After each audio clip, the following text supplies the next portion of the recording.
Example 2. Using the information in the conversion table, find the number of yards in 36 feet. As you can see, we have a lovely table here. Each pair of feet and yard values shows the ratio of feet to yards. Choose any ratio and write it as a fraction. Simplify it if needed.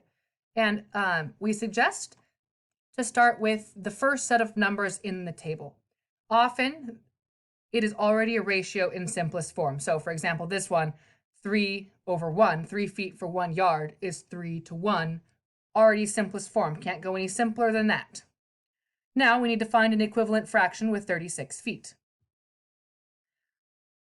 3 feet, 3:1 equals 36 to what?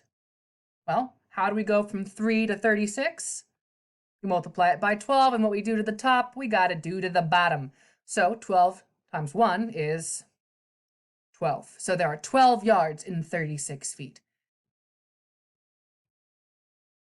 Remember, all right, new thing. When we are converting to a smaller unit, when we go from a bigger unit to a smaller unit, such as feet 2 inches, we're going to multiply because there's more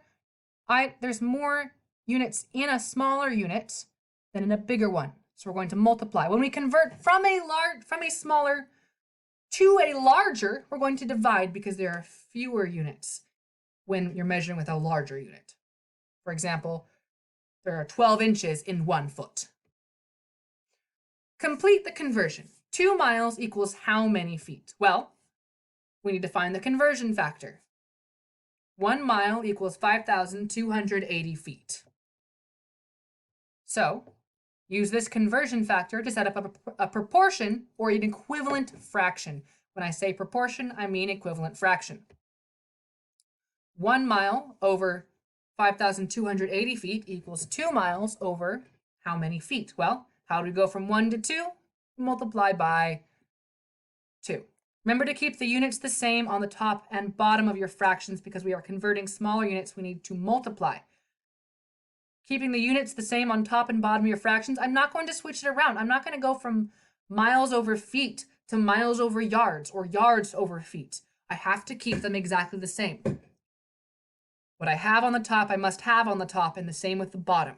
They must match. It's important. And because we are converting to smaller units, we're going from 1 mile to feet, we need to multiply by 2, because to go from 1 to 2, we multiply by 2.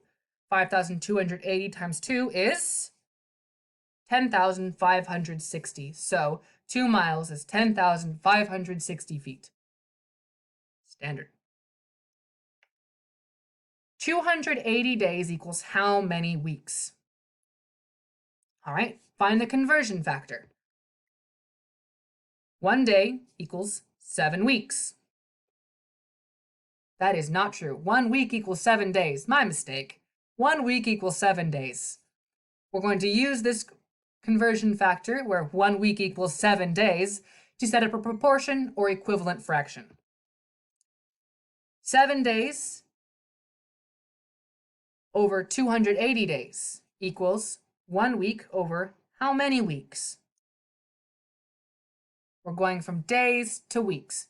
That means we're going from a smaller unit to a bigger unit, so we are going to divide.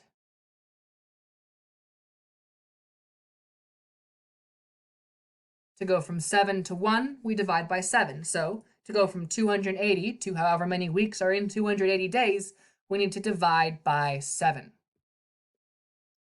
280 divided by 7 is 40. There are 40 weeks in 280 days.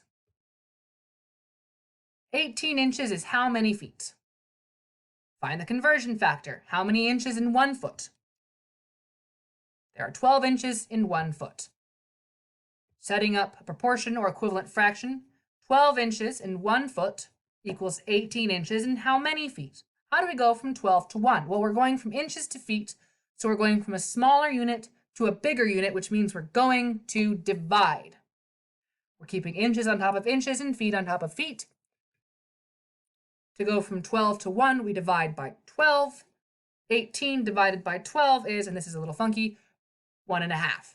18 inches is a foot and a half. 1.5, 1 1/2 feet. Be sure to check out the assignment on Google Classroom. If you still have questions or are unsure about the lessons, feel free to check out these helpful videos. All of them are Khan Academy. They're talking about fluid measurements. This one's looking like converting liters and milliliters. You don't really need that one right now. And hours to minutes if you need time. They will walk you through the conversion process again. Also, in the assignment is a table that has all of the measurements in it so that you can see them. If you don't happen to know how many pints are in a gallon, it'll be on that table.